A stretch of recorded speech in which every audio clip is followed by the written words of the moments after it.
Hey everybody, 90-day fiance. I'm going to jump right on in. I ain't going to hold y'all up. I'm going to be real quick with it, so follow along. I have my notes. I'm going to get into the couple that annoys me from the worst to the least, and maybe there's some in between. So I'm going to start with Andre and Libby. Andre gets on my last mother-tucking nerve. How dare... Okay, let me calm back down because my armpits are sweating. He just got his real estate license, right? So we know Andre has gone from I'm going to be a handyman to I'm going to be a guy that flips houses to a truck driver. To he's gone to 4 different career choices in the time he's been in America and hasn't followed through with one of them. So this latest plan he has is he's going to be a real estate flipper, house flipper, of course, through Chuck. And what did he do? He asked Chuck for $100,000. What nerve do you have? Chuck done paid for the first wedding. Chuck done paid for the second wedding. Chuck done paid for your house. Chuck still pays some of your bills and your vehicles because it's his daughter. So I feel like Andre thinks people in America who have money should just fund Andre and his wife. He got the right family. But anyway, so he got his real estate license and he thinks that Chuck is going to let him work with him and basically give him a house to flip and say, here's the money, go do your thing, and I'm out. That's not how life works, sir. Like, his sister, Libby, which is his wife, is saying, you might need to work with my dad more closely. And she just tries to pacify him. She tries to lessen the blow of versus being straight because he's an alpha male. She keeps saying, bullshit, bullshit. If my husband acted like that, first of all, he wouldn't be my husband. So let me just stop right there. I'm not gonna hold you up and say that's who I would be, but I can't, because that mentality is disgusting to me and everybody else that watched the show. So anyway, Chuck says, we're going to go to a house that I'm going to flip. I got the house already and we have to rehab the house and then we're going to, put it back on the market and sell it. So he says, you're going to be working with Charlie. And he goes, as long as Charlie stays in his place and stays out of my business, then we're not going to have no problems. What business do you have, Andre? You don't have a dime. What business do you have? So they get to the place and he's showing him around the place and he's like, oh, wow, this should be fixed. And he's like, yeah, but you fix things, right? So in Chuck's mind, Andre is going to be humble and start fixing up shit in the house and learn how you fix up stuff, what contractors you use, what policies, procedures, and protocols and forms you have to get filled out. Basically, being a basic bitch till you be that top bitch. And Andre, you are a basic bitch right now. Well, he thinks he don't have to tell Charlie what to do. He thinks he can just go in there and just say, Chuck, sign checks, call somebody, get it done, and then I'm going to list the house. Then here comes the sister. She's like, why did I find out from Libby that you guys are here? Andre is not taking my listing. And he's like, whoa, why not? You can't come into a family and just start where they at. They work their way up. Stop it. Just stop. And Libby keeps, I don't know if she's scared of him or if she's scared to tell him the reality. I don't know which one could possibly be the answer. Because it's like, call a thing a thing. Andre, you cannot go into this thinking you're going to be at the top. Andre, you will start at the bottom. Andre, you will be listening to my dad, Charlie, and my sister on what to do and how to do it. You have to start somewhere before my dad sees you have potential. Say that. So, that's where they at right now. And he's no longer a stay-at-home dad. Who cares? Then we have Asuelu and Kalani. They should have been number 1 because Asuelu has a huge language barrier. Now, so his job went from the frozen yogurt shop to doing Uber or Lyft, driving around. Fine. That's more lucrative. They need the money. And Kalani wants to buy a house because she thinks that buying a house is going to make their marriage better because living with their parents, they hear all their arguments and fights. How that even makes sense? Kalani, you don't work beside your TLC check. I saw a little bit works, but is it enough to fund a home and 2 small children? Like the logic behind her wanting to buy a house, not because I should be out of my parents' house, but because my marriage is suffering living where we're living. Bitch, where? I don't. And I'm using the word bitch very loosely. I'm not calling her a bitch. I like Kalani as a person, but her mentality for her age is off. Asuelo's mentality is it's over there in the elements, way over there. So she's telling her sister that she has to have a 4-bedroom house or 4 or 5-bedroom house. And she's like, why? It's just the 4 of you. And the boys usually share a room. She's like, no, it's my room, Oliver's room, Kennedy's room. It's the 2 kids, Asuelo's room, and the guest room. What? So she's like, what do you mean his room? She goes, oh, he has like his gaming room and where he sleeps. She's like, oh, because we don't sleep together. He only comes in my room when he wants to, have sex. So y'all roommates with benefits with your baby daddy. I don't understand. So she's just like, she goes home and talks to Asuelo, or she tries to talk to him, but we know he's just really simple. I love his thigh tattoos are everything to me. They are everything.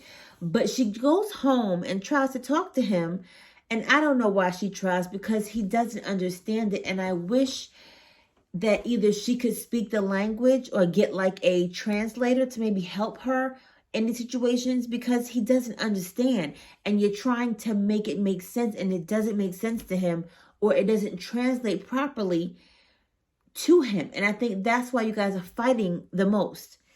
So she's like, we have to try different things sexually. And he's like, what you mean? She's like role playing. What that mean? What the role playing mean?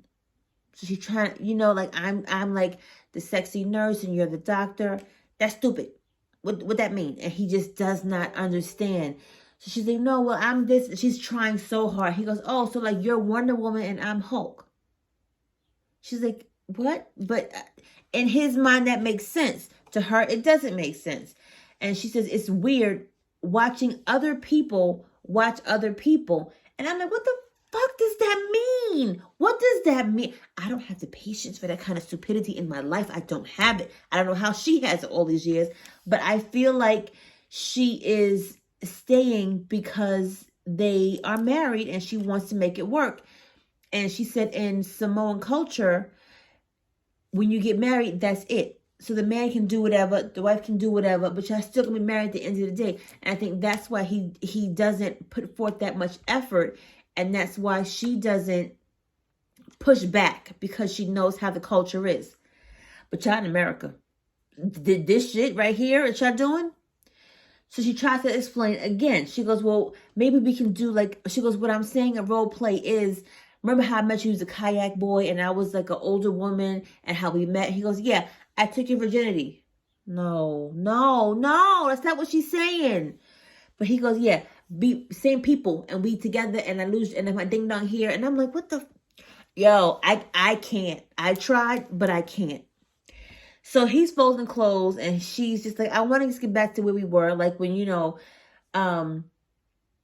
do things like if you're on your way home from work and you go, oh, I know she's tired today. Let me bring her a Starbucks drink, or let me just, come home and take the kids for an hour. And he's like, I bought you a pizza. He still don't get it. He don't get it. And she goes, my brother brings me pizza. Then he loses his shit. His English instantly becomes 1,000 times better. Oh, fuck you.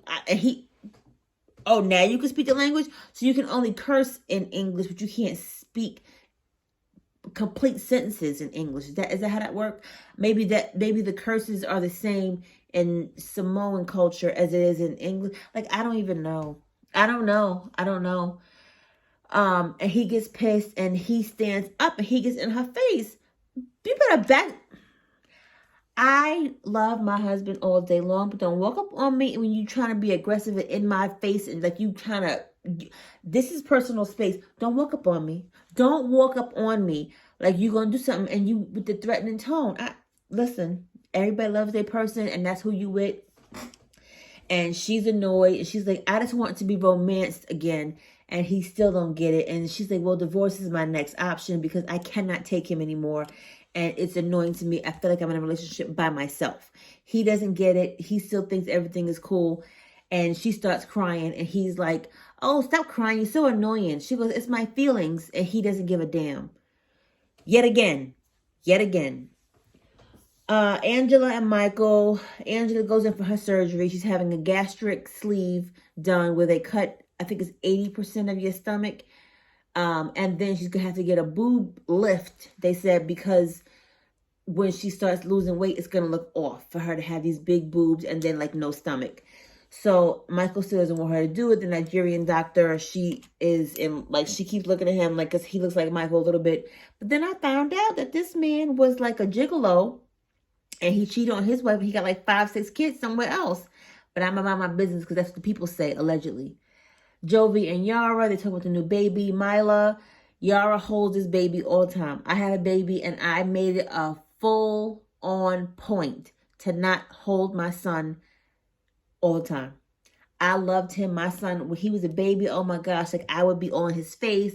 He would be on the bed, and I would just be staring at him, or I would hold him and play with him for a little while, but I would put his ass back the fuck down, because what I didn't want was him to be used to me holding him, trying to cook. This is supposed to be my son. My son was bigger than that. Try to cook dinner, try to put my eyes on, try to do my hair, put my lipstick on. I'm not doing this. Here, sit down. You know, especially a newborn, because they get habits quick. So Jovi tries to take the baby. No, Jovi, you do this so wrong, Jovi. Why you hold the baby like this? She only wants me. Jovi, don't put her down. Jovi. Oh, girl. So then the mother comes by, and she's like, why don't you have her wrapped in a blanket? Because we know baby's temperatures are not the same as ours. And she goes, oh, because she's fine. And she's like, no, you have to keep them wrapped up when they're like a week or 2 weeks old. And she goes, we took her out last week to the restaurant. She goes, why are you taking her out? Did she even get her shots? Yara gets all upset. I'm just like, then Jovi has to take care, is going to tell Yara how long he's going to have to go away for his job. Instead of 1 month, it's going to be like 2 or 3 months to South Africa. That ain't going to end well. Brandon and Julia. Brandon's at work.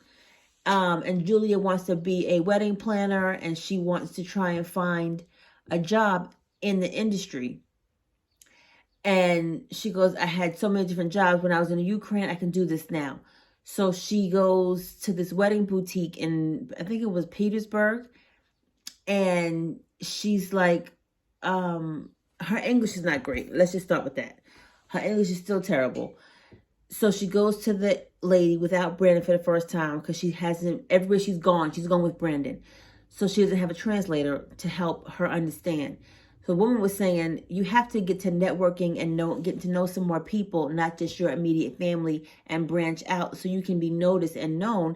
And you also have to get your language down packed, because what you do, and she kind of said it in a way of, you don't want to do somebody's wedding, and because there's a language barrier or a miscommunication, because what you think she said she didn't really say, and then her wedding goes to shit because you fucked up. But she didn't say it like that. I said it like that. Then it's a problem. So she was, kind of saying she understood. She was taking notes and stuff like that. And I feel like that was good advice. I was a wedding planner about 6, 7 years. And it is very true. If you don't get that woman's vision or man's vision correct, and something goes left because you didn't understand something, and then they'll come back to you a week or 2 later, it's a problem. It's a real problem. And because this woman was really established, you can't just come on board.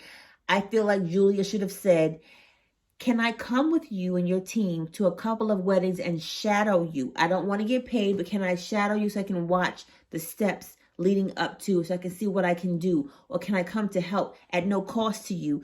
This way you will get your feet wet, you will be established, you will get your face out there at the same damn time. But Julia didn't do that, and I'm sad that she missed the opportunity. That's all I got. Ain't got no more. Please like, comment, and subscribe. Thank you for watching. Bye.